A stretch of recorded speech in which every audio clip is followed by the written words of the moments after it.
नमस्कार दोस्तों, एसटी ज्ञान में आपका स्वागत है।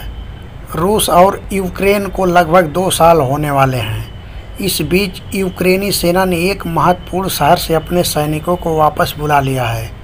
यूक्रेनी सेना के मुताबिक प्रमुख पूर्वी शहर अवदीका से अपने सैनिकों को बुला लिया है, जिसे कई महीनों तक रूसी सेना ने घेरा हुआ था।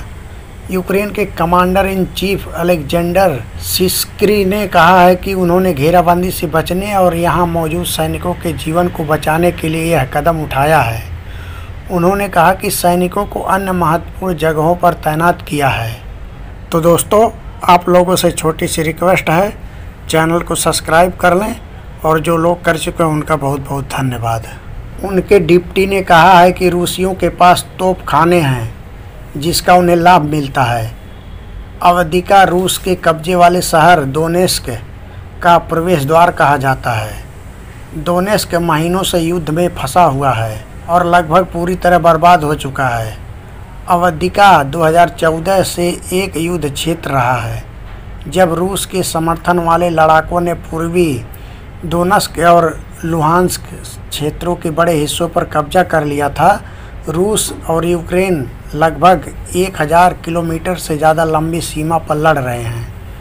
रूसी सैनिकों की ओर से बखमुत शहर पर कब्जे के बाद अवदीका पुतिन के लिए एक बड़ी कामयाबी है। रूसी राष्ट्रपति पुतिन ने 24 फरवरी 2022 को यूक्रेन पर एक बड़ा हमला कर युद्ध की शुरुआत की थी, लेकिन 2 साल बाद अब यूक्रेन को हथियार की एक बड़ी कमी देखने को मिल रही है। राइटर्स की रिपोर्ट के मुताबिक सैनिकों को पीछे लेने का फैसला गोला बारूद की कमी के कारण लिया गया है। कांग्रेस में अमेरिकी सैन्य सहायता कई महीनों से अटकी हुई है। अवदीका रूस पर का कब्जा का, लेकिन 2014 के यह यूक्रेन के कब्जे वाला इलाका बन गया। यूक्रेन के राष्ट्रपति वोलोदिमीर जेलेंस्की ने फ्रांस के साथ 10 वर्षीय द्विपक्षीय सुरक्षा समझौते पर हस्ताक्षर किए। जेलेंस्की ने इसके कुछ घंटे पहले ही जर्मनी के साथ भी इसी तरह के आधिकारिक समझौते पर हस्ताक्षर किए थे। यूक्रेन पर रूस के आक्रमण के 2 साल पूरे होने वाले हैं और ऐसे में यूक्रेन पश्चिमी देशों से अधिक सहयोग प्राप्त करने के लिए प्रयास कर रहा है। इस कड़ी में ये समझौते कीव के लिए काफ़ी अहम माने जा रहे हैं। फ्रांस के राष्ट्रपति इमैनुअल मैक्रों ने पेरिस में राष्ट्रपति भवन एलिस में जेलेंस्की का स्वागत किया।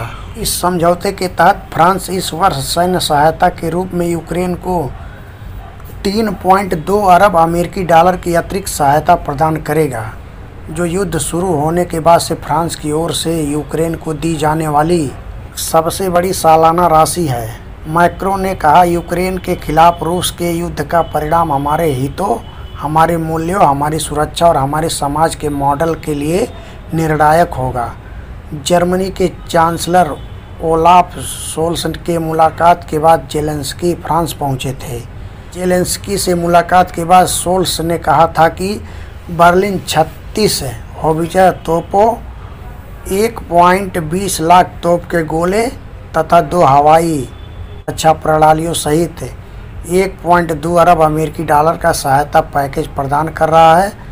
तो दोस्तों, thank you very much watching for video.